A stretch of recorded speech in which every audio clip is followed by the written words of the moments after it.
চাওক অতিকে দুৰ্ভাগ্যজনক আসলতে অসমখনৰ আইন শৃংখলা ৰক্ষা কৰাত আসলতে মুখ্যমন্ত্ৰী ব্যৰ্থ হৈছে নেকি এই কথাটো মুখ্যমন্ত্ৰী ডাঙৰীয়া আগতে প্ৰথমতে স্বীকাৰ কৰিব লাগে।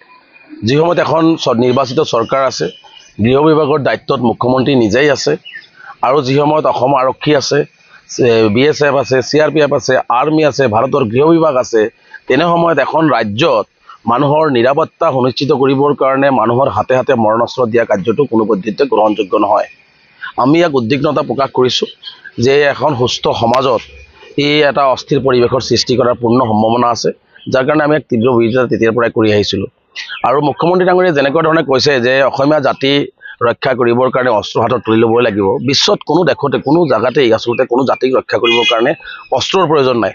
অস্ত্ৰ য'ত য'ত দিছে, অস্ত্ৰ য'ত য'ত মানুহৰ হাতত আছিলে তাতেই আচলতে মানুহৰ ধ্বংসৰ পথলৈ গৈছে, তাতেই অস্থিৰ পৰিৱেশ সৃষ্টি হৈছে।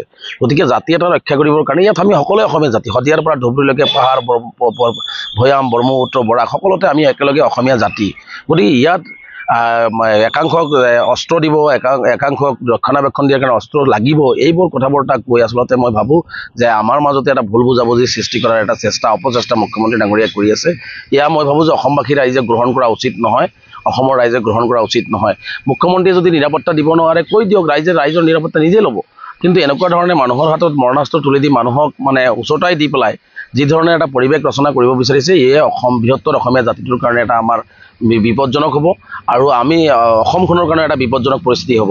গতিকে ইয়াক আমি তীব্ৰ বিৰোধিতা কৰিছোঁ, যাৰ কাৰণে আজি আমি সদৌ অসম সংখ্যালঘু ছাত্ৰ ইউনিয়ন আপোনালোকে জানে যে আমাৰ মূল শ্লোগান হৈছে ঘৰে ঘৰে শিক্ষা তেতিয়াহে ৰক্ষা।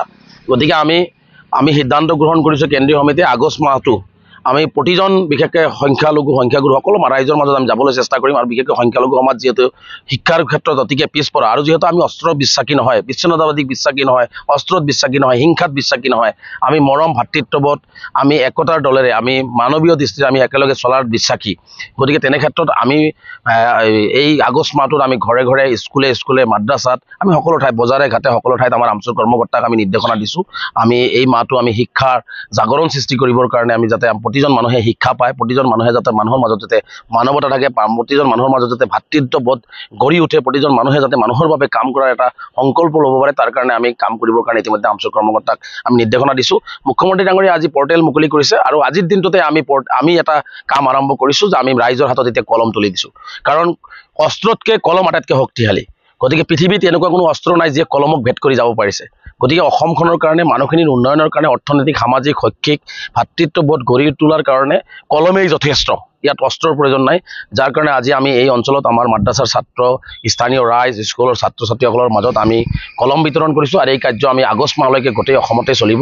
আমি আশাবাদী, বিশ্বাসী যে মুখ্যমন্ত্ৰী ডাঙৰীয়াৰ যি ধৰণে আমাৰ মাজত সাম্প্ৰদায়িক বা আমাৰ মাজত যি ধৰণে বিভেদ সৃষ্টি কৰি আমাৰ মাজত অসমীয়া জাতিটোৰ মাজত ভাঙন সৃষ্টি কৰাৰ যি পৰিকল্পনা, মানুহৰ মাজত এটা সুস্থ সামাজিক পৰিৱেশ সৃষ্টি হৈ আছে, সেইটোক অস্থিৰ কৰাৰ যিটো পৰিৱেশ, এই কলম দিয়াৰ যাত্ৰা আৰু শিক্ষাৰ জাগৰণৰ যাত্ৰাই সেইখিনি মহিমূৰ কৰি আমি অসমীয়া জাতিটোক আকৌ আগৰ বিশ্বৰ দৰবাৰত চিনাকি দিব পাৰিম।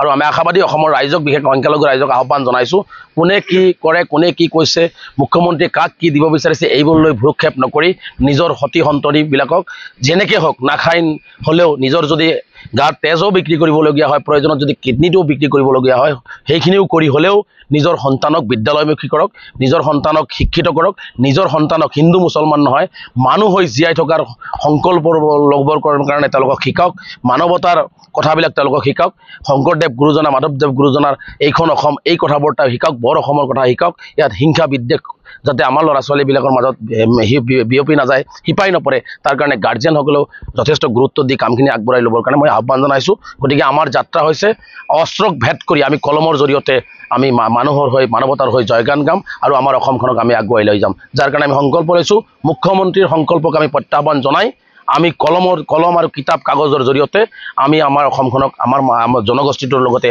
অসমৰ সকলো জাতি জনগোষ্ঠীৰ মাজত সমন্বয় সৃষ্টি কৰিবৰ কাৰণে আমি কাম কৰিম।